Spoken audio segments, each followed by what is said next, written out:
भाइयों के साथ इस वक्त हम जा रहे हैं हज़रत दाऊद अलैहिस्सलाम के मज़ार पर। Thank you.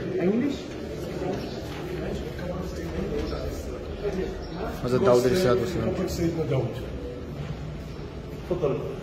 पहली दफ़ा ये मनाज़र आपके सामने पेश किए जा रहे हैं, क्योंकि आमतौर पर यहाँ तस्वीर साजी की इजाज़त नहीं है।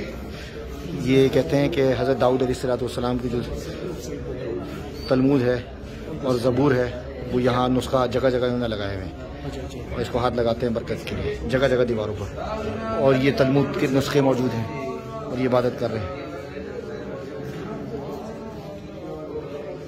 तलमूद के नुस्खे मौजूद हैं और ये टोपी पहन कर करते हैं और ये चादर पहन के करते हैं, और ऊपर जो इसने पहना हुआ है सर पर ये तलमूद का नुस्खा है।